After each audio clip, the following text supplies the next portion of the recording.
예, 하나님의 말씀은 누가복음 15장 1절부터 보겠습니다. 누가복음 15장 1절부터 모든 세리와 죄인들이 말씀을 들으러 가까이 나오니 바리새인과 서기관들이 수군거려 이르되 이 사람이 죄인을 영접하고 음식을 같이 먹는다 하더라. 예수께서 그들에게 이 비유를 이르시되 너희 중에 어떤 사람이 양 100마리가 있는데 그 중에 하나를 잃으면 99마리를 들에 두고 그 잃은 것을 찾아내기까지 찾아다니지 아니하겠느냐. 또 찾아낸즉 즐거워 어깨에 메고 그 집에 와서 그 벗과 이웃을 불러 모으고 말하되 나와 함께 즐기자. 나의 잃은 양을 찾아내오노라 하리라. 내가 너희에게 이르노니 이와 같이 죄인 한 사람이 회개하면 하늘에서는 회개할 것 없는 의인 99으로 말미암아 기뻐하는 것보다 더하리라. 예, 우리 익히 잘 알고 있는 비유의 이야기입니다. 그러나 이 비유를 물론 우리 예수님이 이뤘던 성도를 회복하신다고 하는 그런 내용으로 주석학자들이 다 주석을 합니다. 그런데 과연 그것이 그냥 예수님이 이 땅에 오셔가지고 유대인들이 알아들 수 있는 예화를 하셨는데 그것이 그냥 일반적인 예인가? 예수님 오셨을 당시에 말씀에 익숙해져 있는 유대인들이 익숙한 것과 이 시대를 살아가고 있는 이방인인 우리들이 익숙한 거는 별개 문제예요. 근데 우리는 이 말씀을 늘 묵상을 하고 하면서도 별로 그거에 대해서 어색함을 느끼지를 않았거든요. 왜냐하면 성경 전체가 예수님이 이제 구원받은 그런 그 사람들에 대한 잃어버린 양을 구원하시는 내용이라고 이해를 하고 있기 때문이에요. 그런데 그렇게 해가지고는 구약 성경의 어떠한 근거로 이것이 이러한 예를 들으셨는지 이걸 우리가 가늠할 수가 없고, 그걸 가늠할 수가 없게 되면 신약 성경을 해석할 때 구약 성경이 우리가 간접적인 근거가 되어진다고 그러지 않았어요? 그러니까 그것에 대한 역사적 배경이나 또는 말씀의 의미가 무엇인가를 더불어 공부를 갖다 해야 신약을 공부하면서 구약에 대한 성경도 우리가 확인했다 하고, 구약 성경을 공부할 적에는 그것이 실체에 대한 예표로서의 모형과 그림자라고 하는 내용을 듣고 우리는 이제 구약을 공부하면서 신약을 함께 공부할 수 있는 거거든요. 우리는 언약 성취 섭리사라고 이렇게 이야기를 하는데 그래서 단순히 성경 구절 하나를 구약 성경에서 이야기하고 신약 성경에서 한 구절을 인용을 했다 해가지고 그거를 성경적인 어떤 근거라든지 삼는 거는 소위 신천지에서 하는 방법이에요.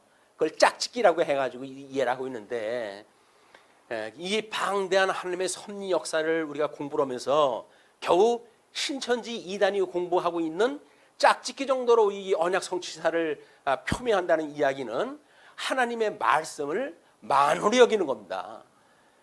하나님의 전체 이야기가 그 이야기예요. 그래서 어떤 성경 구절 똑같은 단어를 하나 썼다고 해가지고 그걸 인용을 했다 해가지고 봐라 이렇게 언약한 대로 이렇게 성취하지 않느냐라고 이야기하는 거야말로 이 방대한 하나님의 뜻을 겨우 성경 구절 중에서 한 단어를 가지고 설명하는 거나 똑같은 거예요. 그래서 우리가 14장서부터 15장까지가 지금 우리 공부하고 있는 그 내용입니다. 그것이 지도자에게 백성들을 통해 가지고 확장되어지는 하나님 나라에 대한 이야기란 말이에요. 그러니까 하나님 나라라고 한다면 이미 구약 성경에서 언약 자손들에게 약속한 나라니까 그 나라를 가지고 설명을 하셨을 거예요. 이미 다 구약 성경에 언약되어진 건데 그 방법을 가지고 설명을 함으로 해가지고 예수님이 너희들 이렇게 설명되어진 거 맞지? 구약에 하나님께서 이렇게 너희들한테 약속한 대로 하나님 나라가 이루어진 거 봤지? 그거를 내가 이루러 온 메시아야 라고 하는 걸 소개한단 말이에요. 그러니까 예수님을 우리가 이 영접한다는 이야기는 적어도 이렇게 수천 년을 통해 가지고 약속 같은 내용을 실질적으로 하나님께서 친히 이루시는 이 놀라운 역사적 이 표적적인 사건을 믿는 겁니다. 우리 요즘 40대 50대가 많이 읽는다는 책을 어떤 사람이 소개해가지고 자유란 무엇인가라고 하는 주제를 가지고 쭉 설명하다 하시더라고요. 근데 그 내용을 보니까 사람이 제일 자유가 진정한 자유가 뭐냐? 그 이야기는 자기가 뭔가를 추구하는 목적이 없어져야 된다는 거예요. 왜? 그 목적이 있는 한 그 사람은 끊임없이 그 목적 때문에 달성하지 못한 현재로 인해 가지고 불만을 갖게 되어지고 그렇기 때문에 그는 진정한 자유를 못 누린다는 겁니다. 자, 성경이 진리를 알지니 진리가 너희를 자유롭게 했다고 그랬는데 그 의미를 하나님을 제거해 놓고 보게 되면 그들이 이야기하는 방법이 맞는지도 모르겠어요.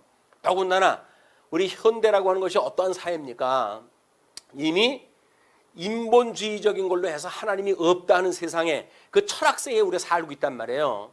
그럼 하나님이 없고 인간이 중심이 돼가지고 인간이 주인공이 돼가지고 인간이 자기네들의 역사를 창출해 간다고 믿는 이런 시대에 성경을 통해 가지고 살아계신 하나님이 증거되어지고 그래야 이 세상과 맞서올 수 있는 우리가 말씀으로 무장을 할 수가 있는 거지.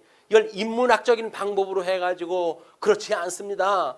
인문학적으로 우리가 이런 감동을 가지고 이런 한 마리의 양을 찾는 것처럼 공감성을 갖고 이런 심리학적인 문제로 접근한다는 이야기는 때로는 사람들한테 듣지 못했던 사람들한테 감동을 줄는지는 몰라요. 그러나 잠시 세상에서 주는 그 감동을 무슨 소용이 있겠습니까? 그 자유란 무엇인가를 썼다는 사람도 주장이 그거거든요. 그럼 어떻게 되느냐? 이제 모든 것 지금 있는 현재의 조건 그걸 최선으로 여기라는 거야. 그러면서 그 표현을 갖다 하기를 아침에 눈을 떠가지고 야 우리가 이런 그 세상이 어떻게 어두웠던 세상이 밝아지고 태양이 떴느냐 이걸 표적적으로 우리가 접근을 갖다 하지 않으면 무슨 감동을 가지고 세상을 살아가느냐는 거죠.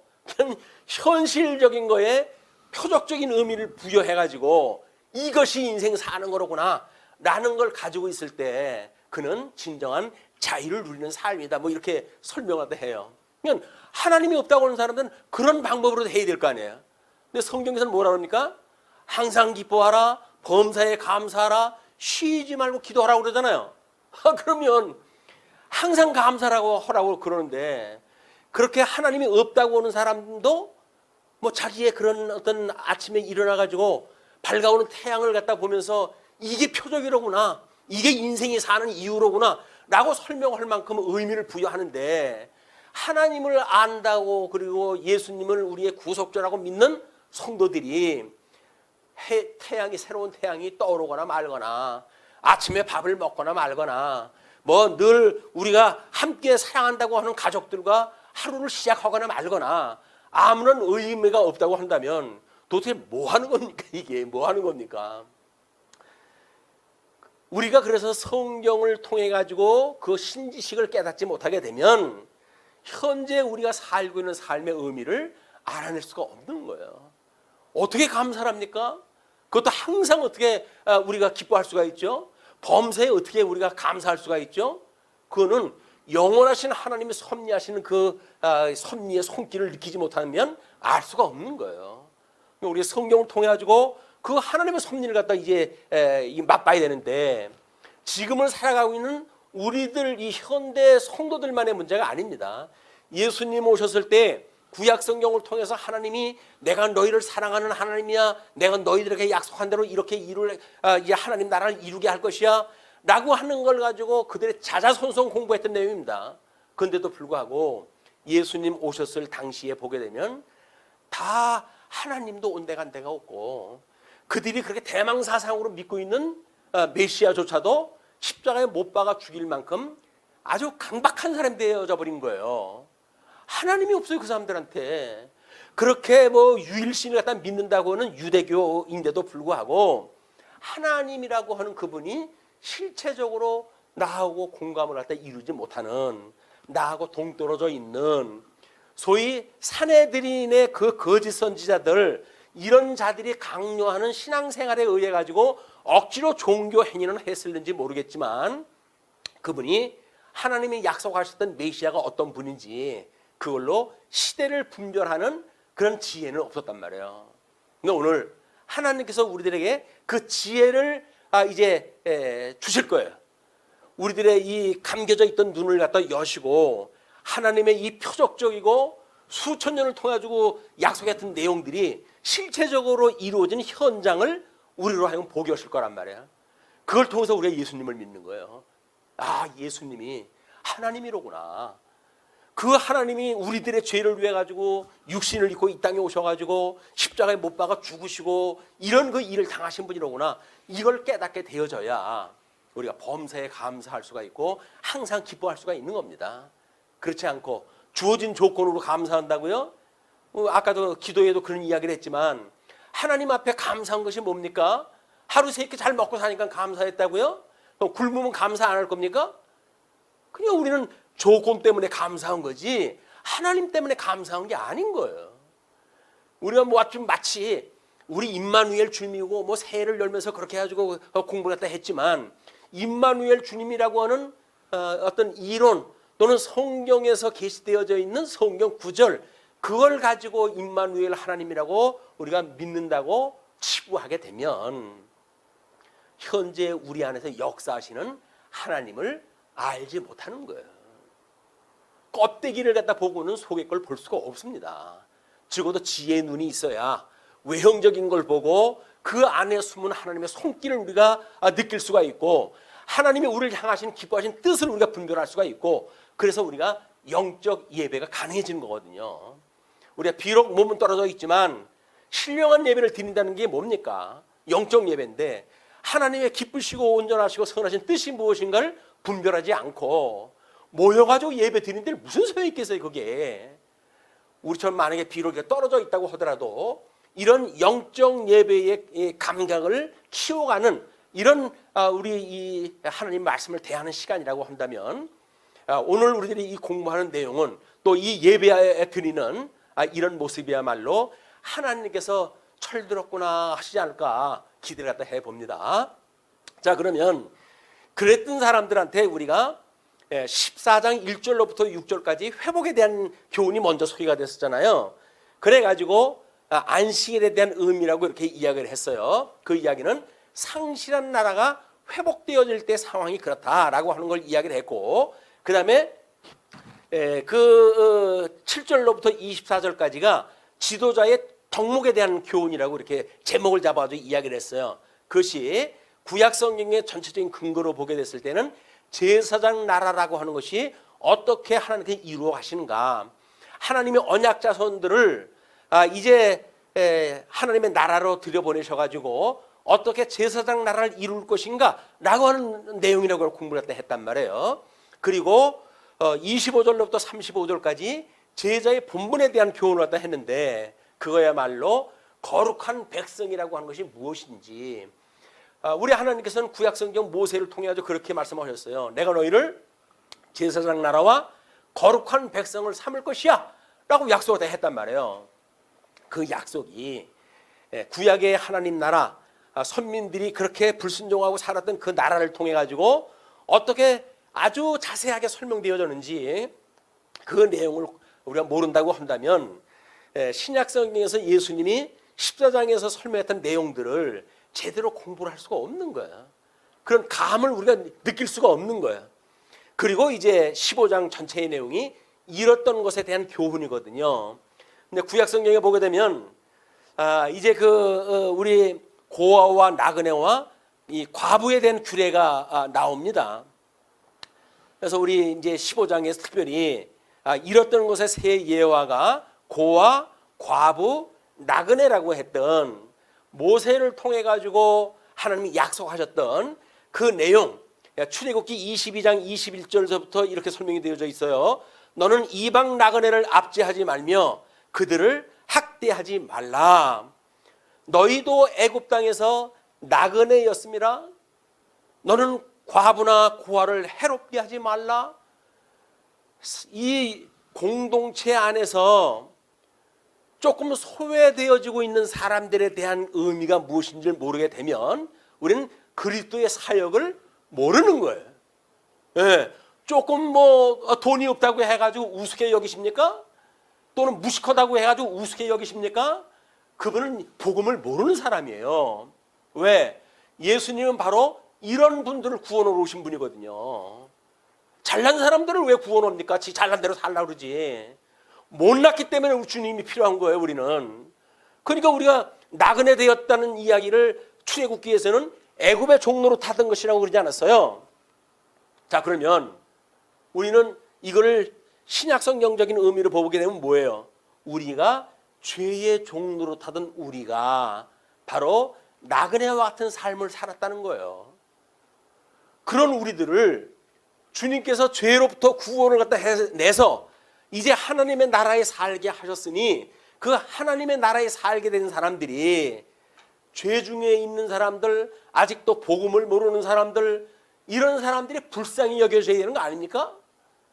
그런데 뭐 내가 지금 성경 좀 알고 있는 것이 마치 자기가 뭐 만들어냈던 어떤 그런 신학의 세계인 것처럼 그렇게 아주 복음 모르는 사람들을 우습게 여기고 그냥 지옥에 가는 게 당연한 거지 라고 여긴다고 한다면 그분은 예수님의 마음이 없는 사람이에요. 예수님 마음이 없다는 이야기는 뭐예요? 복음 자체를 모른다는 겁니다. 그냥 성경 구절만 알고 있지 이런 복음을 모른다는 거예요. 우는 자와 함께 올 수 있는 공감성이 없다는 거예요.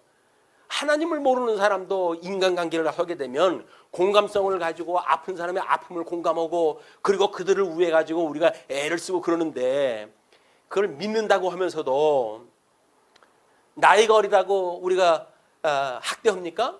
그게 고학대하는 거랑 똑같은 거예요. 자기보다 연하가 돼가지고 우습게 여겨집니까? 그럼 고아를 우습게 여기는 심정이나 똑같다니까요. 과부를 갖다가 그렇게 우습게 여깁니까? 이것이 남편 없다고 하는 그걸로 해가지고 우습게 여깁니까? 그럼 그거는 죄 중에 자기가 어떻게 있었던 걸 모르는 거예요. 신랑 되신 예수님이 우리를 어떻게 구원했는지 그 구원의 능력을 모른단 말이에요. 그걸 모르고 무슨 복음을 이야기를 하고 하나님 나라를 이야기를 하고 그러겠습니까? 그러면 이 15장의 이야기는 복음 중에 아주 진수예요. 복음 중에 진수. 특별히 우리 이제 15장 예화가 세 가지가 있는데 그 세 가지 예화 중에 마지막 예화에 대한 것은 다른 복음서에는 없는 내용이에요. 그런데 누가가 없던 얘기 쓴 건 아닐 거 아니에요. 다른 기자들은 굳이 그거를 쓸 필요가 없었겠지만 누가는 다른 그 제자들이 언급하지 않았던 내용까지 이걸 세 개의 짝을 맞춰가지고 소개를 했다는 거는 누가복음을 공부하는 우리들한테는 매우 중요한 이유가 있는 거예요. 그게 없으면 그냥 성경 그냥 있는 대로 읽고 그렇게 하면 되지. 왜 아니겠어요? 그렇게 하시면 되죠. 그러나 구약 성경들을 향하시는 하나님의 뜻을 모르고 신약 성경을 통해 가지고 예수님이 우리의 구속자라고 하는 걸 믿는다고요? 안 그래요. 그냥 이론적으로 믿을지 모르죠. 복음이라고 그러니까 믿으면 구원받는다고 그러더라. 그래가지고 우리가 믿는다고 스스로 이야기하는지는 몰라요. 그러나 그렇게 만만한 게 아닙니다. 복음이라고 하는 그 이야기는 우리가 복음에는 하나님의 의가 나타나서 믿음으로 믿음에 이르게 하나니 오직 의인은 믿음으로 말미암아 살리라 한 것 같다 이렇게 이야기를 하잖아요. 구약 성경을 믿지 않는 믿음이 어떻게 신약 성경을 믿는 믿음이 만들어집니까? 믿음으로 믿음에 이르게 하는 거예요.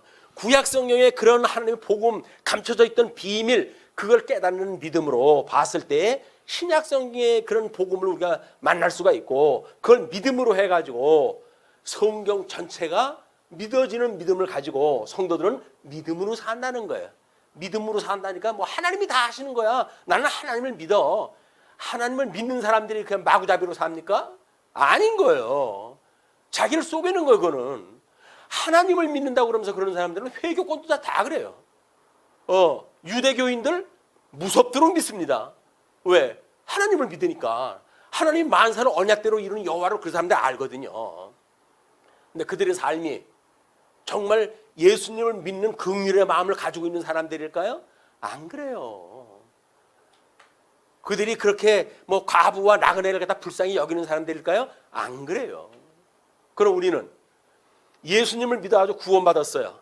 죄에서 그렇게 진짜 우리가 쥐염 열매를 먹고 살던 신세들이었었는데 우리 주님께서 우리를 구원을 시켜주셨어요. 그러면 어떻게 살아가게 될까요? 거기에 있는 사람들이 불쌍히 여겨지는 거예요. 복음을 몰라가지고 아직도 인간이 그렇게 잘났다고 하는 그런 그 일들이 불쌍히 여겨지는 거예요. 그들을 위해서 그래서 복음을 우리가 전파하는 겁니다. 그래서 전도하는 거예요. 믿는 사람들끼리만 뭐 맨날 같이 묶여서 살면 복음은 누가 정하나? 자기네들끼리는 그냥 죽 맞으니까 서로 그것도 레벨이 또 맞아야 돼 또. 박사급들끼리 뭐 의사들끼리 급수가 맞아야 교제가 돼. 그게 무슨 교제입니까? 교제가. 증오도 죄 중에 있는 사람들에게 복음을 전하고 싶은 마음이 있었을 때 그 사람은 복음을 가진 자예요.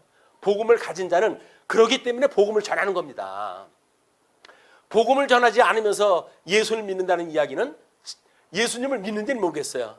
그러나 성령이 오시게 되면 권능을 받고 우리가 온 예루살렘과 온 유대와 사마리아와 땅까지 이르러 증인이 되게 하신다고 했는데 증인이 안 된 거예요. 그럼 증인이 안 됐다는 이야기는 뭐예요? 성령의 권능을 안 받았죠. 성령의 권능을 받지 않았다는 이야기는 뭐예요? 그냥 왜 소를 받았는지도 모르겠구나.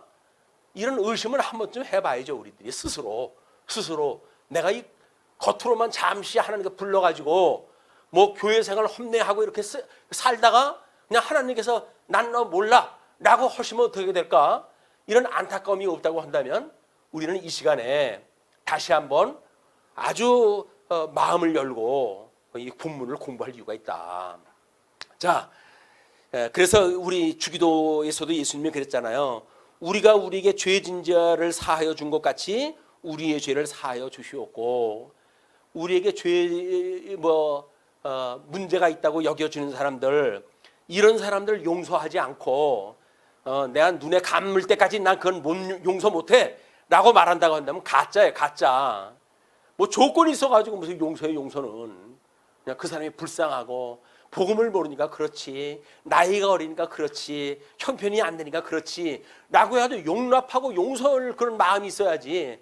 조금만 뭘 자기한테 잘못했다 싶게 되면 정죄하고 그래가지고 죽이지를 못해가지고 안달이 나 있다고 한다면 그건 예수님 믿는 사람들은 아닙니다.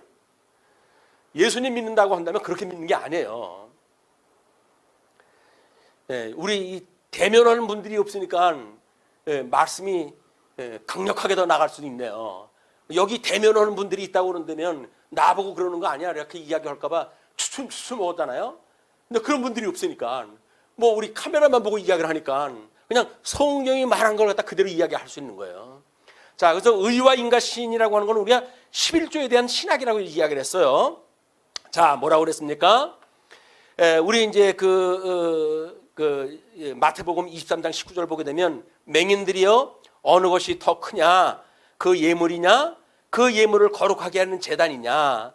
그러므로 제단으로 맹세하는 자는 제단과 그 위에는 모든 것으로 맹세하며, 또 성전으로 맹세하는 자는 성전과 그 안에 계신 이로 맹세하며, 또 하늘로 맹세하는 자는 하나님의 보좌와 그 위에 앉으신 이로 맹세함이니라. 우리 구약성경에서는 하나님과 택한 백성들의 사이를 아버지와 아들의 관계로 설명이 됐어요. 또 하나님은 이스라엘 백성들을, 사랑하는 이스라엘 백성들을 당신의 아내로 설명을 했어요. 당신은 이스라엘의 남편이고 그 다음에 성도들은 당신의 아내라고 이렇게 설명을 해왔어요. 그리고 하나님께서는 끊임없이 이스라엘 백성들을, 하나님을 잃어버리고 살아난 사람들, 나라를 잃고 바벨론의 포로로 끌려간 사람들, 이런 사람들을 나그네라고 이야기했다 하고, 그런 나그네라고 하는 그런 그 이야기는 바로 하나님을 잃어버리고 사는 사람들을 이야기를 하는 겁니다. 하나님을 잃어버렸다는 이야기는 하나님이 약속한 내용을 제대로 누리지 못했을 때 그거를 하나님을 잃어버렸다고 이야기를 할 수가 있는 거예요. 우리도 마찬가지입니다. 예수님을 그리스도로 믿는데 그분이 어떠한 분인지를 제대로 모른다고 한다면 아는 게 아니에요. 그리고 자기 존대로 해석을 해가지고 자기 존대로 자기를 위로하고 그러고 그냥 신앙생활 한답시고 우리가 살아가는 겁니다. 신앙생활을 하면서 살아가는데 그 예수님하고 뭔 상관이 있어요? 자기가 그렇게 사는 거하고 예수님이 그렇게 우리한테 주신 복음하고 뭔 상관이 있어요? 그냥 자기 멋대로 살아가는 거예요. 자기 맛대로 해석을 하고 자기 멋대로 꾸미고 그래가지고 뭐 해석하고 살아가니까 뭐 자기 위로할 수 있잖아요. 스스로. 하나님 말씀 때문에 내가 위로를 받네. 하나님 말씀 때문에 위로가 받는 게 아닙니다. 자기 스스로 그냥 현재 주어진 조건이 그나마도 만족한 거예요. 그냥 그거 가지고 만족한 거지. 뭘 말씀으로 만족을 합니까? 말씀으로 만족하기를. 자신을 속이면 안 돼요. 자신을 속이면. 그것이 유대인들이 11조를 내면서도 11조를 내는데 하나님께서 뭐라 그래요? 그들한테 너희들이 의와 인과신을 버렸도다 이렇게 이야기를 하잖아요. 그걸 우리 개역개정 쪽에서는 정의와 긍휼과 믿음이라고 이렇게 번역이 된 거예요. 그럼 정의라고 하는 게 뭔가? 이것이 제사장 나라에 대한 의미예요. 하나님께 11조는 왜 바치게 하셨을까? 그것이 레위 지파 분깃을 주기 위해서 만드신 거거든요. 그럼 레위 지파를 분깃을 여기도록 그렇게 다른 사람에 의해서 11조를 먹고 산다고 한다면 그게 어떤 의미를 가지고 하시는 거예요? 제사장 나라를 이루시는 걸 목적으로 그걸 해가시는 일이란 말이에요. 또 객과 고아와 가부를 그걸로 이제 봉사를 하게끔 되어져 있어요. 왜 그럴까요? 그게 거룩한 백성임을 드러내는 일이기 때문에 그런 겁니다. 그게 긍휼이에요. 그는 긍휼한 마음이 없으면서 예수를 믿는다? 거짓말이에요. 정의롭지 이 의의를 갖다 버리고 예수님을 믿는다? 거짓말이에요. 그리고 그것이 우리들한테 주는 의미가 뭘까요? 그게 대속주를 예표하는 사건이거든요. 예수님이 우리들의 대신해서 11조가 되셔서 열의 하나가 되어가지고 죽었던 우리를 구원하시는 복음에 대한 그 의미란 말이에요. 그것이 공의의 실현이라고 이야기를 한 거예요. 공의의 실현. 그것이 바로 공의의 실현을 믿는 사람들을 우리가 믿음이라고 이야기를 하는 겁니다. 이거는 의와 인과 신이라고 하는 그 이야기는 이 11조에 대한 신학에서 의미라고 있는 바 이것은 구약성경 우리 누가복음 15장에서 이야기하고 있는 내용들이 이 세 가지에 대한 설명이에요. 신학의 핵심이란 말이에요. 이게 이 복음에 대한 핵심이고 여기에 만약에 의라고 하는 걸 별로 중요시 여기지 않는다고 한다면 가짜입니다. 여기서 인이라고 하는 걸 우리가 긍휼한 마음을 안 갖는다고 하면 가짜예요. 거기서 믿음이 이런 믿음이 없다고 한다면 가짜입니다. 그냥 스스로 자기가 좋은 의의를 갖다 믿고 있고 또는 자기가 나름대로 뭐 자선을 베푸네 뭐 이런 걸로 해가지고 위로받고 살는지 모르겠죠.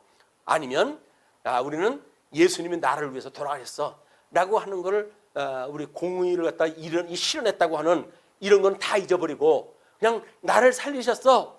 어떤 나를? 죄에 죽었던 우리 살리시는 겁니다. 그럼 우리가 죽었던 우리 살리셨을 때 대속이라고 하는 예수 그리스도의 죽으심이 나타나는 거 아니겠어요? 근데 예수님의 죽으심은 별로 그렇게 중요하지 않아요. 왜? 우리는 부활의 십자가를 믿으니까. 그 이야기는 우리가 구약과 신약에 이렇게 균형 잡혀져 있는 복음을 놓쳤을 때 나타나는 현상이란 말이에요. 모든 싸구려 복음은 신약 성경의 논리를 가지고 그냥 공짜 이런 걸로 뭐가 이루어진다고 믿는 이런 믿음으로 우리들을 미혹했을 때 나타나는 현상들이에요. 그래서 구약 성경적인 신학과 그다음에 신약 성경적인 신학이 하나로 평균을 이루고 또는 동등된 그런 그 모양을 이루어 이렇게 했을 때 예표로 보여준 모형 그런 걸 통해 가지고 우리는 점점 감각을 키울 수가 있는 거예요. 자, 그리고 그런 그 일들을 뭐 디모데전서에선 이렇게 설명이 됐어요. 미쁘다 이 말이요. 곧 사람이 감독의 직분을 얻으려 함은 선한 일을 사모하는 것이라 함이로다. 그러므로 감독은 책망할 것이 없으며 한 아내의 남편이 되며 절제하며 신중하며 단정하며 나그네를 대접하며 가르치기를 잘하며 술을 즐기지 아니하며 또 우리에게 종에게 하는 자라야 할지며 사람이 자기 집을 다스릴 줄 알지 못하면 어찌 하나님의 교회를 돌보리요. 새로 입교한 자도 말지니 교만하여서 마귀를 정죄하는 그 정죄에 빠질까 하며 또 외인에게서도 좋은 선한 증거를 얻은 자라 할지니 비방과 마귀의 올무에 빠질까 염려하라. 이게 장로들에게 직분을 이야기했을 때 디모데에게 사도 바울이 썼던 그 편지의 일부 내용이에요. 지도자가 되어진다는 이야기는 복음의 진수를 알고 그걸 지키고 전할 수 있는 사람이라는 거 아닙니까? 그렇게 했을 때 한 아내의 남편이 되어야 된다는 얘기예요. 그 이야기는 뭐예요? 이미 구약성경에서 이야기했던 하나님과 그의 신부되어진 아내의 관계가 무엇인가에 대한 설명을 여기다 한 거예요. 또 하나는 뭐예요? 나그네를 대접해야 된다 그랬어요. 뭐 물론 이때는 이제 그 복음 때문에 뭐 나그네들이 많고 그랬으니까 이 이야기인데, 그럼 우리가 지금 현재 나그네라고 한다면 뭘까요? 복음을 모르고 아직도 유리방황하는 사람들이 나그네들 아닙니까? 그런 사람들에게 복음을 전하기 위해 가지고 우리 교회에서는 뭐 전도회도 만들고 또는 뭐 전도 부서도 있고 그런 걸 통해 가지고 우리가 연보도 하고 나름대로 이 사역을 했다 해가는 거 아니겠어요? 근데 다른 사람들의 복음 전할 생각은 아무것도 안 해. 나만 먹고 배부르면 됐지 무슨 뭐. 잘 먹고 잘 사십시오. 그거 가지고는 아무런 의미가 없어요. 자기 배만 부르면 모릅니까? 이웃이 굶어 죽고 있는데 그걸 우리가 어떻게 전해야 될 것인지 이걸 우리가 이렇게 염두에 두지 않는다고 한다면 이런 말씀을 귀담아 들어야 될 이유가 있다고 보여집니다. 자, 그래서 우리 이제 뭐 그동안 앞에서 설명을 했지만 그것이 아브라함과 맺은 언약과 이삭에게 하신 맹세와 이스라엘에게 하신 영원한 언약이라고 하는 주제를 가지고 15장의 새 예화를 설명을 한다고 먼저 예고가 됐었어요. 그거대로 우리 열조의 언약 관계를 보게 되면 아브라함한테는 하나님께서 열국의 아비가 되어진다고 약속을 했잖아요. 열국의 아비가 되어진다고 그러니까 거기다가 언약으로 말미암은 이성만 주기 위해 가지고 사라 한 사람만 데리고 살게 되면 무슨 의미가 있겠어요. 그래서 열국의 아비가 되려고 한다면 사라뿐만 아니라 하갈이라고 하는 몸종도 하나님께서 필요케 하셨고 그리고 그두라라고 하는 처첩도 필요했던 거예요.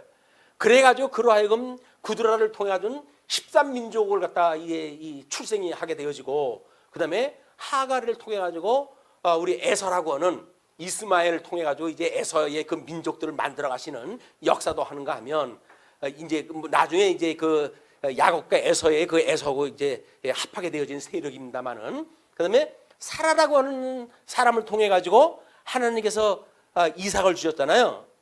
그러니까 열국의 아비가 되겠다고 했던 그 약속과 이삭에게 했던 그 약속은 단순 반복이 아니에요. 언약의 단순 계승이 아니라고요. 이 열조에게 했던 언약은 적어도 아담에게 했던 모든 언약의 내용이 포함되어져 있어야 돼요. 그 이야기는 뭐예요? 이 모형은 실체에 대한 모형이니까 적어도 아담에게 하나님께서 어떻게 전 인류의 조상으로 삼게 하시는지 그게 포함되어야 되는 거예요. 그러니까 거기는 가인과 아벨이라는 두 아들이 나올 수밖에 없는 겁니다. 특자와 부택자 같이 있어야 되는 거예요. 그걸 모른다고 한다면 창세기 1장 28절이 그냥 영원한 언약이라고요? 그렇기 때문에 그것만 있으면 된다고요? 그런 대로 지금 이루어지는 거라고요? 그게 성경 구조를 깨트려버리는 일들이에요. 창조 사역이 뭔지 섭리 사역이 뭔지를 뒤섞어버려가지고 그냥 말도 안 되는 걸 그냥 연결시켜버리고 그걸 논리라고 전개를 하게 되면 이것이 엄청난 파급을 일으키게 되어지는 겁니다. 자, 그런 이제 이삭을 낳게 하시고 그 사라와 하갈의 관계는 갈라디아에서는 자유자와 여종이라고 하는 관계를 가지고 복음을 증거를 갖다 또 해요. 그러니까는 단순히 이것이 그냥 뭐 그 애를 못 낳기 때문에 몸종을 줬고 몸종이 애를 낳기 때문에 갈등이 일어나가지고 몸종이 쫓겨났고 이런 단순한 이야기가 아닌 거예요. 이건 고도 신학적인 이야기예요. 열조라고 하는 것이 어떻게 특자와 부택자가 살고 있는 나라를 하나님께서 다 섭리를 갖다 해가시는지 하나님 빛과 어둠을 일반으로 여기시는 전지전능하신 하나님이라고 하는 걸 계시하시는지 이런 내용이 소개되어지는 놀라운 신학서다. 그걸로 통해 가지고 우리 신약성경에 의할 것 같으면 사라와 하갈을 자유자와 여종이라고 하는 걸 설명을 갖다 하고 뿐만 아니라 이제 그 이삭은 리브가를 통해 가지고 아주 거기는 리브가라고 하는 아내를 하나만 줬어요. 왜? 다른 게 있으면 또 다른 생각할까 봐. 딱 그 리브가 하나를 줬는데 그 안에서 야곱과 에서라고는 쌍태가 잉태가 되어지네요. 그건 뭐예요? 하나님께서 그들이 태중에서 이제 뭐 싸움이 일어나고 이제 그러잖아요. 그 이야기가 이미 하나님께서 인간이 무슨 행위가 있기 전에 만사를 하나님의 약속대로 이루어 가신다고 하는 걸 보여주는 하나님의 전능성에 대한 이야기예요. 하나님의 자비라고 하는 그 이야기가 그냥 자비가 아니라 선택적 자비를 갖다 이야기를 하는 거란 말이에요. 그걸 모르게 되면 하나님은 사랑이신데 왜 이 전쟁이 끝나지를 않습니까? 가난한 이웃을 보십시오. 얼마나 가난한 사람들이 많습니까? 마치 사랑이 많은 것처럼 해가지고 그런 얘기를 또 하는데 그런 게 아닌 거예요. 그걸 모르게 되면 우리가 인본적인 사랑에 치우칠 수가 있기 때문에 하나님께서 행하시는 섭리가 무엇인가를 알지 못하게 되면 우리는 하나님 생각과 다른 그런 생각을 가지고 이 세상을 살아갈 수밖에 없는 거다. 그런데 하나님께서는 그 야곱과 에서에 대해서 이제 사랑하는 자와 미워하는 자로 설명을 했다고 합니다. 사랑하는 자와 미워하는 자. 쌍태에서 태어나는데 어떤 자는 사랑을 하고 어떤 자는 미워하신다는 거예요. 그것이 하나님의 뜻을 이루어가는 방법이에요. 그러면 아담에게 주었던 언약이라는 건 뭐예요? 이 두 사람들에게 다 성취되어지는 언약이어야 돼요. 그게 뭘 단순하게 그냥 복을 줬다고 해야지 그 복이 이루어지는 그런 논리를 설명을 하게 되면 모형적인 이 열정이 되는 언약을 설명할 수가 없어요. 물론 설명을 하게 되면 앞에 거 뚝 그냥 생략해버리고 이것만 가지고 설명을 하면 구체적인 설명을 할 수가 있겠죠.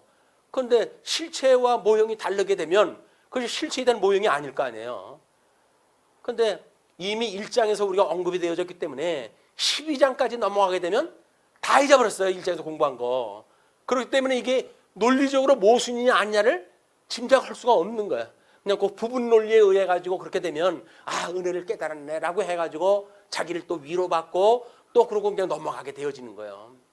그럼 이 사람이 지금 앞뒤가 맞는 얘기를 또 하냐라는 걸 우리가 알려면 성경을 끊임없이 궁구하지 않으면 안 되는 겁니다. 자, 그렇게 해서 사랑하는 자에 의한 언약 자손들이 이제 이 야곱에게 준 이 야곱이 이제 나중에 이스라엘이라고 하는 이름으로 바뀌게 되어지고 계명되어진 이스라엘에 의해 가지고 출생되어진 것이 12 아들에 만들어지는 12지파인 거예요. 그 12지파가 이스라엘 백성들의 이제 언약 자손이 되어졌다. 그래서 우리 갈라디아서는 그걸 이렇게 이야기를 합니다. 이것은 비유니 이 여자들은 두 언약이라 하나는 신의 산으로부터 종을 낳은 자니 하갈이라. 이 하갈은 아라비아에 있는 신의 산으로서 지금 있는 예루살렘과 같은 곳이니 그가 그 자녀들과 더불어 종노릇하고 오직 위에 있는 예루살렘은 자유자니 곧 우리 어머니라. 그냥 이 율법과 복음에 대한 이런 의미를 설명하는 것으로 해서 두 아내를 설명했던 내용을 우리가 볼 수가 있습니다. 그리고 우리가 이제 그 할례와 유월절이라고 하는 이런 내용을 통해 가지고 끊임없이 세례와 성천이라고 하는 걸 이야기를 하잖아요.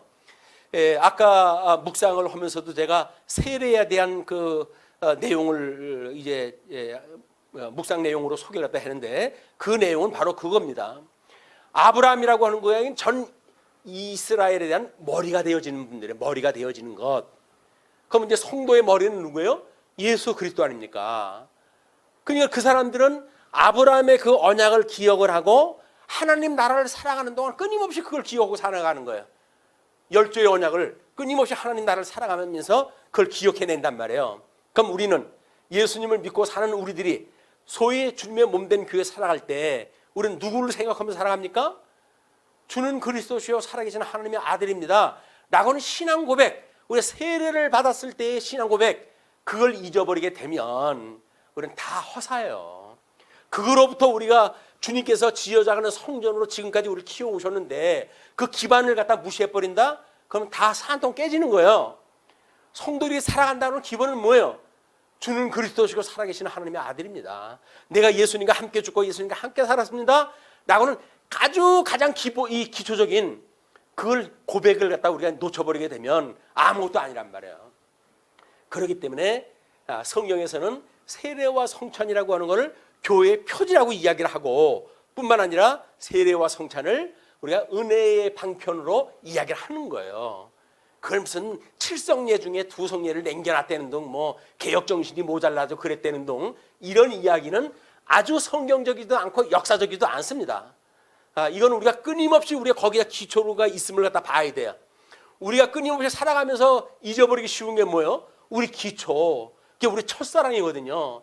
첫사랑을 잊어버리고 아름다운 가정생활을 갖다 영위한다고요? 거짓말이에요. 그냥 있는 조건 때문에 남편이 돈 벌어다 주니까 그냥 뭐 사랑하네 이러고 살아갈지는 모르겠어요. 그러나 첫사랑할 때 우리가 그러고 살아간 건 아니잖아요. 돈 보고 결혼했습니까? 돈 때문에 우리가 뭐 이러고 저러고 지금 살아가는 겁니까? 아니잖아요. 그렇다고 한다면 그 사랑을 끊임없이 지키고 있는 거란 말이에요. 우리가 어떻게 사랑을 갖다 했는지, 그렇지? 예수님을 믿는 첫사랑을 우리가 기억해내는 일이다, 끊임없이. 옛사랑을 잊어버리고 첫사랑에 대한 이런 걸 우리가 잊어버리고 그리고 뭐 새로운 사랑을 이야기하는 거 전부 가짜예요. 이래서 이 할례와 유월절이라고 하는 그거를 특별히 시편 105편 9절에 이것은 아브라함과 맺은 언약이고 이삭에게 하신 맹세며 야곱과 세우신 율례 곧 이스라엘에게 하신 영원한 언약이라. 열조에게 했던 내용이기 때문에 아브라함에게 했던 언약은 더 강범위해요. 이삭에게 했던 영은 거기에서 약간 제한적이에요. 그리고 이스라엘에게 하신 그 언약은 더 구체적이고 부분적인 거예요. 근데 이 세 가지를 한꺼번에 묶어가지고 성경을 해석하게 되면 맞을까요? 안 맞을까요? 안 맞는 거예요. 아브라함에게 했던 언약은 열국의 압이라고는 관점을 설명을 했기 때문에 광범위한 내용이란 말이에요. 근데 이삭에게 하신 언약은 그거보다는 더 협의적인 거예요. 왜? 이삭과 에서와 야곱이라고는 쌍태의 관계를 놓고 하나님이 어떻게 예정을 이루어 가시는지 그런 내용을 소개하기 때문에 더 협의적인 내용이다. 거기다가 한 단계 더 내려와 가지고 이스라엘에게 하셨던 그 언약은 12 아들에게만 주었던 소위 언약자손이라고 이야기를 하는 겁니다. 그 12 아들을 우리가 언약자손이라고 이야기를 하는 거예요. 그 언약자손이라고 하는 용어는 바로 오실 메시아에 대한 예표거든요. 그 예수님이 언약자손이 된 거예요. 예수님이 언약자손 오셨단 말이에요. 이 12지파는 그런 의미에서 매우 중요한 거고, 그렇기 때문에 요한계시록에 가게 되면 이게 14만 4천이라고 하는 무형교회를 설명할 때 바로 이 내용을 가지고 설명을 다 하는 거예요. 무형교회로 해가지고 14만 4천이더라 해가지고 12지파를 쭉 이야기를 하잖아요. 그 이야기가 바로 이러한 신학적인 맥락을 가지고 소개를 다 하는 것이다. 그 뭐 신전지에서 이야기하는 것처럼 14만 4천이 되면 뭐 종말이 이루어진다든지 이런 바보 같은 예를 갖다 드는 거는 성경을 모르는 사람들이 이야기하는 거예요. 장난, 그 성경을 가지고 자기 배불리기 위해 가지고 살아가는 이단자들이 해가는 수법이지 무슨 14만 4천이 되면 하나님 나라가 이루어집니까? 그거는 무형교회에 대한 표현이고 그 뒤에 곧 이어서 뭐가 설명돼요? 흰옷을 입은 흰무리, 그것도 셀 수 없는 큰 무리라고 설명할 때 해요. 아니 14만 4천은 다 숫자로 세워졌는데 왜 그 뒤에 등장되어지는 사람들은 그냥 흰옷 입은 셀 수 없는 무리라고 이야기했다 했을까요? 그는 아직도 유형교회를 설명하는 거기 때문에 그런 거예요. 유형교회는 아직 끝나지는 않았잖아요. 그러니까 무형교회가 뭔지 유형교회가 뭔지 이것도 모르면서 이러쿵 저러쿵 하는 것도 사실은 제대로 아는 것이 아니다. 그래서 우리가 성경 공부는 그런 맥락에서 전방위적으로 우리가 공부를 갖다 해야 되는 거예요. 그것도 뭐 추석이라든지 이런 주경신학 또는 역사신학 또는 교의신학 또는 실천신학, 우리가 교회 교육에서 이야기하고 있는 4대 신학을 통속을 갖다 해내는 일이 이 시대에는 더욱 필요하다. 왜? 이제는 종교개혁 이후에 등장한 것이 자유주의자들이에요. 그 자유주의자는 끊임없이 성경을 공격을 갖다 합니다. 이번에 총회 신문에다가 원고를 갖다 쓰면서 문서설과 우리 그 성경을 제대로 모르는 사람들, 이런 사람들에 대한 이야기를 소개를 갖다 하고 있거든요. 지금 써나가고 있어요. 왜 그럴까요? 문서설이라고 하는 그것이 1장 보니까 여호와라고 하나님이라고 나왔고 2장 가니까 여호와라고 나왔는데 이거는 문서를 또 이런 문서가 있고 저런 문서가 있는데 이걸 합친 거로구나 라고 생각을 하는 거예요. 그게 뭐예요? 그렇게 한다는 걸 그걸 소위 문서설이에요. 그럽니다. 문서설.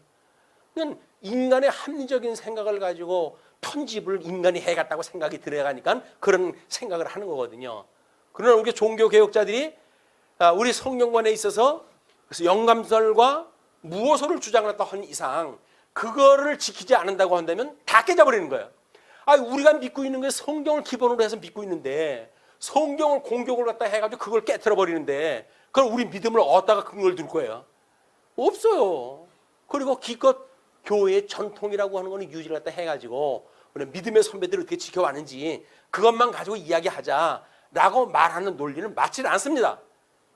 그런데 불행하게도 우리가 이제 속해져 있는 장로교회, 우리 이 합동측 그쪽의 교회가 아니면 그렇게 설명하는 데가 없어요.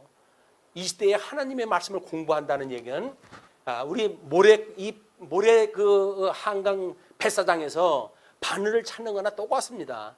너무나 어려운 거예요. 이 진리를 찾기가. 거짓부렁 추생이에요 지금.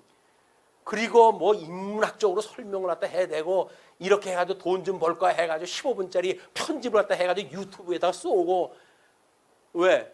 돈 좀 벌라고. 아니 주님께서는 거저받았으니 걷어주라고 그러는데 돈 벌겠다고 그 짓을 갖다 합니까? 그게 맞는 이야기예요? 아니 그것만 봐도 알잖아요 그걸. 근데 우리는 숫자가 올라가게 되면 광고가 따라 붙으니까 그냥 나오는 거예요 돈. 그러니까 그동안 배웠던 실력 뭐에 써먹나? 유튜브 10분짜리 뭐 이렇게 해가지고 쌈박하게 알아들을 수 있는 이야기 해가지고 돈이나 벌자 그 얘기죠. 뭐 이렇게 저래 교회도 안 되는데 돈이나 벌고 살자 그렇게 이야기를 하는 거예요.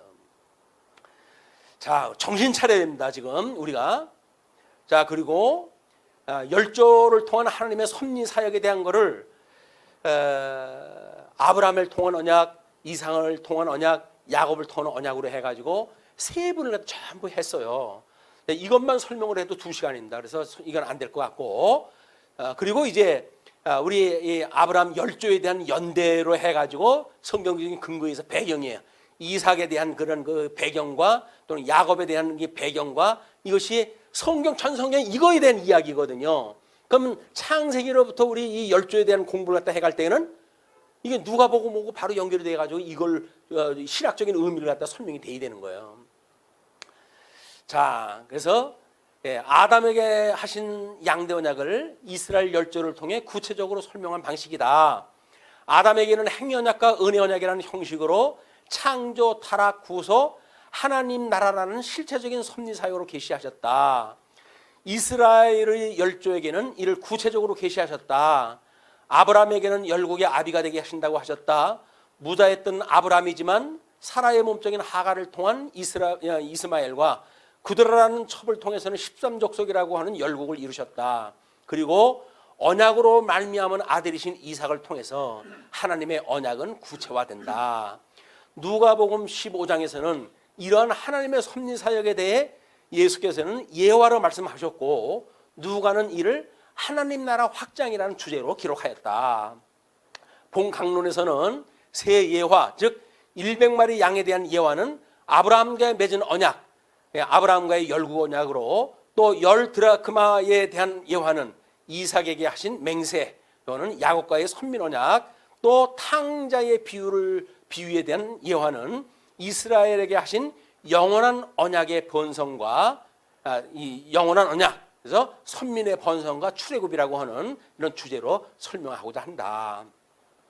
자, 이제 그렇게 해가지고 17장 7절에 아브라함에게 하셨던 약속, 이삭에게 했던 약속, 야곱에게 하셨던 약속, 이런 그 세 가지를 성경 구조를 통해 가지고 이렇게 도표를 만들어 봤어요. 아브라함에게 하셨던 언약은 작정에 대한 이야기예요. 그래서 이건 제사장 나라가 되어졌고, 그리고 이삭에게 했던 맹세는 거룩한 백성에 대한 이야기였었다. 이제 아까 이야기가 설명이 되어진 겁니다. 야곱에게는 영원한 언약에 대한 이야기였고, 결국은 이것은 남은 자와 이기는 자라고 하는 그런 맥락에서 누가 회복에 참여하는 자인가에 대한 예화로 설명을 하고자 했다. 이제 그런 이야기입니다. 그래서 이런 양은 이 부자 관계를 통해 가지고 고아에 대한 이야기예요.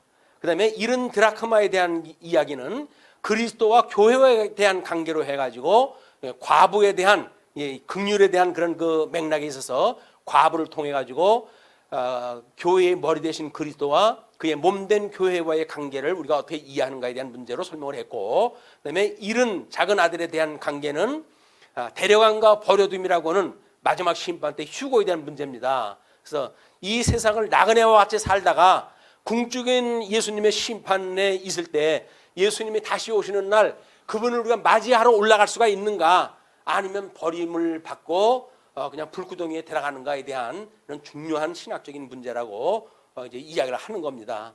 그래서 아브라함의 후처 구두라의 13족속에 대한 거를 소개를 갖다 했고, 대요리 문답에 우리 칼빈의 5대 교를 통해 가지고 우리가 이 하나님의 나라는 어떻게 행여냐고로 멸망이 되어졌는데 은혜언약으로 구원을 받고, 그리고 근본원적인 성도의 견인을 갖다 이야기를 하는가. 우리는 예종론을 믿는다고 하기 때문에 우리는 성도의 견인을 믿어 이렇게 이야기하는 가짜라고 이야기를 했어요. 왜냐하면 그것뿐만 아니라 이렇게 은혜 언약에 내가 있는 걸 보니까 지금도 끊임없이 이런 불강력적인 은총을 체험하고 제한적인 속죄를 체험하고 무조건적인 선택을 체험하고, 그렇게 했을 때 은혜 언약을 깨닫게 되어지는 거고, 은혜 언약을 깨닫게 되어질 때 그때 우리가 주님께서 여전히 날 붙들고 계시구나, 이걸 믿을 수가 있는 거란 말이에요. 성도의 견인을 전제해 놓고 그래 놓고는 하나님께서 날 예정해 놨으니까 내가 뭐 조금 안 믿는다고 해가지고 하나님께서 지옥 보내겠어? 라고 말하는 거는 성경적인 논리가 아닌 거예요. 우리가 물론 그럴 수가 있어요. 잠시 잊어버렸다 다시 기억나게 하시는 거니까. 그럼에도 불구하고 하나님께서 이런 은혜를 끊임없이 우리가 기억하는 일은 중요한 일이다. 뭐 아가서의 구조도 그래서 우리가 첫사랑과 견인적 사랑이라고 하는 그 예화를 설명을 했기 때문에 그거를 이렇게 요절에 이야기를 해놨거든요. 너는 나를 인같이 마음에 품고 도장같이 팔에 두라. 사랑은 죽음같이 강하고 투기는 음부같이 잔혹하며 불같이 일어나니 그 기세가 여호와의 불과 같으니라. 이 사랑은 많은 물이 꺼치지 못하겠고 홍수라도 엄물하지 못하나니 사랑이 그 온 가산을 다 주고 사랑과 바꾸려 할지라도 오히려 멸시를 받으리라. 실질적으로 일어난 것이 베드로 사도행전에 베드로에게 은혜를 선물로 살려고 했던 사람들이 심판을 받고 죽었던 장면이기도 합니다. 그리고 우리가 선지서를 이야기할 때 끊임없이 이 그림을 공부를 다 했잖아요. 그러니까 어떻게 실체와 모형에 대한 의미를 우리가 깨닫는가라고 하는 건 매우 중요한 성경 해석의 원리이기 때문에 염두에다 두셨으면 좋겠습니다. 자, 그러면 우리가 아까 이제 11장 1절 7절 잃은 양의 비유로 들어간다고 그랬잖아요. 서론이 길다 그러는데 서론이 긴 게 아닙니다. 서론이 본문에 대한 전체적인 설명이었어요. 근데 우리는 이게 미갈식이냐 아니면 두갈식이냐라고 하는 방법의 문제지, 본문 공부를 하는데 뭐 한 시간을 다 그걸 이야기를 합니까? 라고 이야기하는 건 설명 방식을 오해하기 때문에 그러는 거예요. 미갈식이라고 하는 그 이야기는 이미 제목을 이야기를 하고 그리고 전부 구체적으로 설명을 다 하는 그거를 우리가 이 설명을 갖다 통해 가지고 명제를 갖다 확인하는 걸 우리가 미갈식이라고 그러고, 두갈식이라고 하는 전제를 앞에다 두고 그리고 뒤 걸 쭉 설명하는 방식이다. 두 가지 설명 방식이니까 그걸 오해를 해가지고 본문 좀 궁금한데 본문만 이야기를 하면 됐지 뭐 쓸데없는 이야기를 합니까? 이 이야기를 하는 거는 강론자의 의도를 모르기 때문에 하는 이야기예요. 자, 15장 1절로부터 7절까지 잃은 양의 비유입니다. 그걸 우리 이사야서에서는 이렇게 이야기를 했어요. 너희의 조상 아브라함과 너희를 낳은 사라를 생각하여 보라. 아브라함이 혼자 있을 때에 내가 그를 부르고 그에게 복을 주어 창성하게 하였고, 나 여호와가 시온의 모든 황폐한 곳들을 위로하여 그 사막을 에덴 같게 그 광야를 여호와의 동산 같게 하였나니 그 가운데에 기뻐함과 즐거함과 감사함과 창하는 소리가 있으리라. 내 백성이여 내게 주의하라. 내 나라여 내게 귀를 기울이라. 이는 율법이 내게서부터 나갈 것임이라. 내가 내 공의를 만민의 빛으로 세우리라. 이미 사라라고 하는 아들이 없던 무자한 상태에서 이 언약을 이루어가는데 그 언약이 궁극적으로 해가지고는 율법이 그 하나님으로부터 이제 나온다는 거예요. 그렇게 해가지고 이스라엘 언약 자손 12지파에게 어떻게 이루어가지고 이런 그 공의에 이런 걸 보게 하시고 그걸 통해서 만민의 빛으로 세우시는지 이걸 설명한 방식이다. 그런 그 이야기예요. 이제 그렇게 다 설명이 됐기 때문에 일단 본문에서는 이렇게 한번 보세요. 모든 세리와 죄인들이 지금 예수님한테 이제 나왔잖아요. 그러니까 이미 거기 나온 사람들은 세리와 죄인들이라고 하는 사람들인데 이 세리와 죄인들하고 섞여져 있던 자들이 누구냐면 예수님을 고발하는 자들이란 말이에요. 둘이 섞여져 있는 거예요.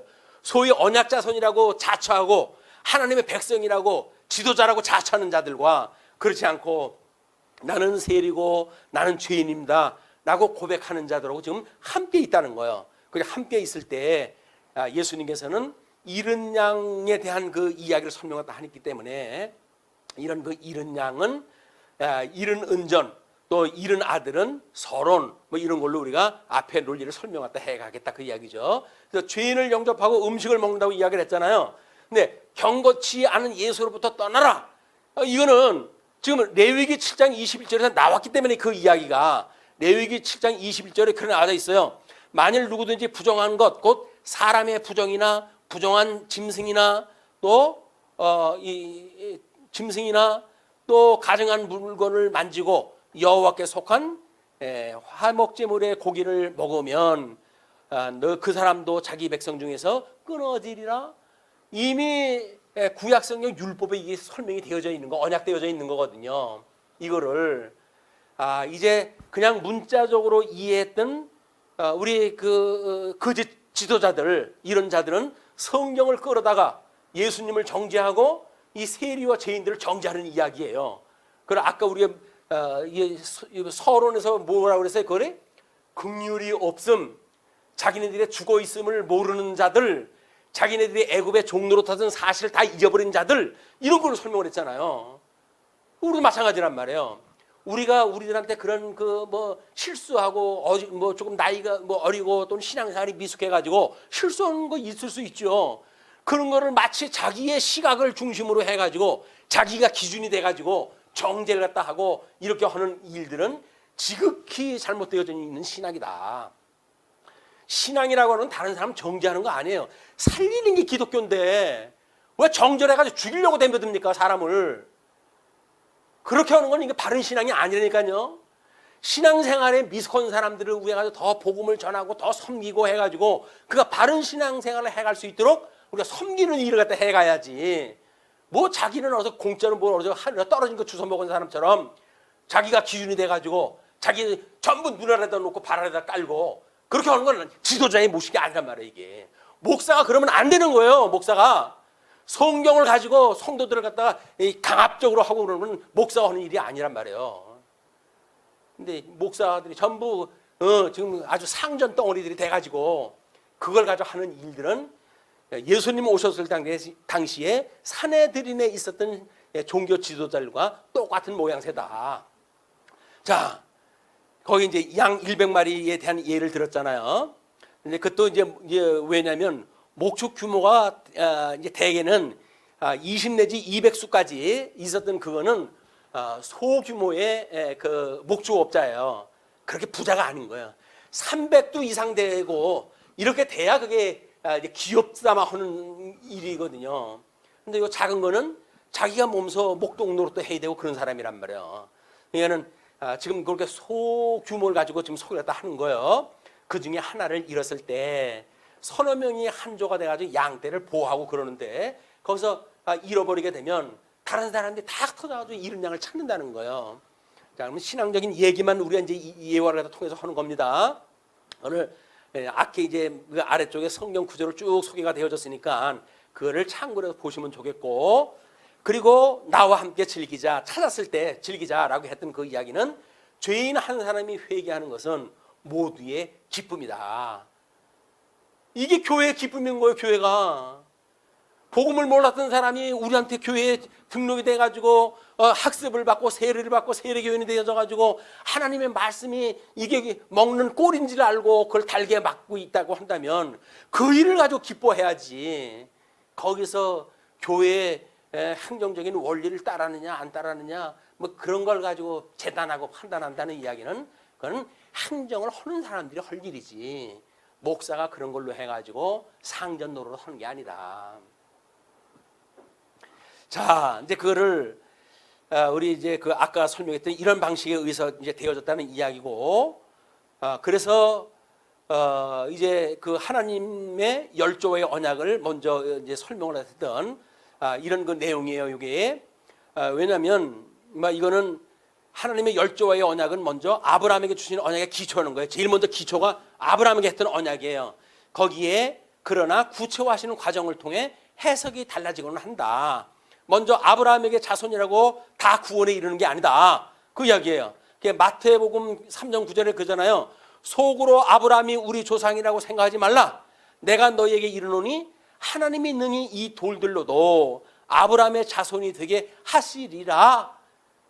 그 이야기를 우리가 확대하면 뭐예요?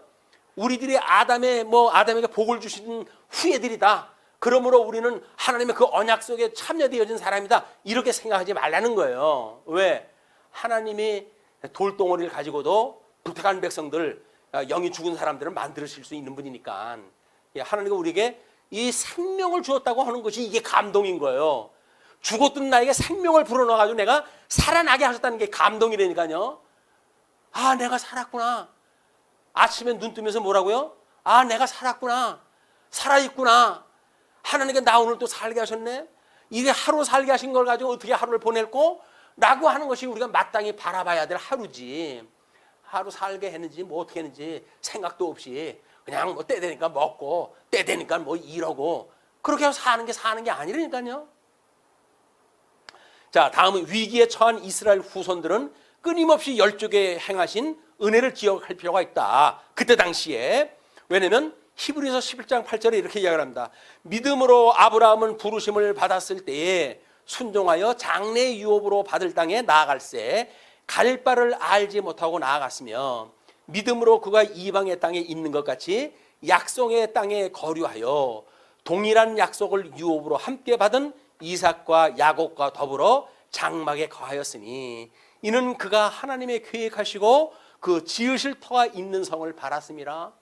아브라함에게 언약받은 사람들 끊임없이 그가 지으실 터에 우리의 이 시선이 초점이 가 있는 거예요. 이것이 아담에게 하신 은혜 언약에 대한 모형적인 계시인 것이다. 자, 이제 물론 본문에 대한 거는 우리가 이제 다음번에 나올 거니까 다음 시간에 보시기로 하고, 그 뒤에 나온 것이 이른 동전의 비유입니다. 오늘은 여기까지예요.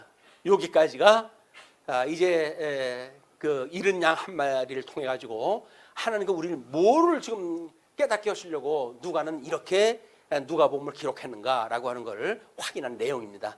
이런 은혜를 늘 간직하시고 끊임없이 온전케 하는 예수 그것들을 바라보시고 살아가는 우리 신실한 신앙생활이 되어지기를 소원하면서 마치겠습니다. 기도하시죠. 예, 자비로우신 우리 하나님 아버지 은혜를 감사합니다. 죽었던 우리를 살리시고 뿐만 아니라 우리들을 향하신 그 기뻐하시는 뜻을 끊임없이 분별하게 하시고 그 뜻을 따라 영적 예배를 드리게 하시는 하나님 아버지 감사하고 감사합니다. 그러나 우리 말씀을 잊어버리게 되면 끊임없이 또한 이제 우리 주 예수 그리스도가 없는 복음, 또 하나님이 계시지 않는 말씀을 가지고 이러고 저러고 기능적으로 일중심으로 해석하며 살아갈 때가 너무나 많습니다. 주님, 지혜와 명철을 허락하시기를 소원합니다. 그러므로 끊임없이 말씀을 통해서 살아계신 하나님을 믿게 하시고 또는 우리 주 예수 그리스도의 대속하시는 우리 지금도 대제사장이 되셔서 하나님 보좌 우편에서 우리를 위하여 중보 기도하고 계시는 주님을 바라볼 수 있는 믿음을 허락하여 주시옵소서. 살아있는 자로 이 세상을 살아갈 수 있는 가치를 느끼게 하시고 그로 인하여 위로를 받게 하시고 소망을 갖도록 인도하여 주시옵소서. 우리 어두운 때에 특별히 말씀운동 서원교회를 사랑하셔서 진리를 이렇게 보수하고 전승하도록 말씀을 주신 줄로 압니다. 이 진리를 지키고 오고 오는 세대를 통해 가지고 끊임없이 지켜나갈 수 있도록 저희들을 붙들어 주시옵소서. 이를 위하여 연보로, 이를 위하여 이제 말씀으로 또는 기도로 또는 받은 은사를 따라서 섬기는 손길 위에 우리 주님 크시는 종이 늘 함께 하시기를 비옵고, 그리고 우리 다음 시간 또 다시 만나는 시간까지도 은혜의 장중 아래 두시옵기를 비오며 우리를 구원하신 우리 주 예수 그리스도의 이름으로 기도하옵나이다. 아멘.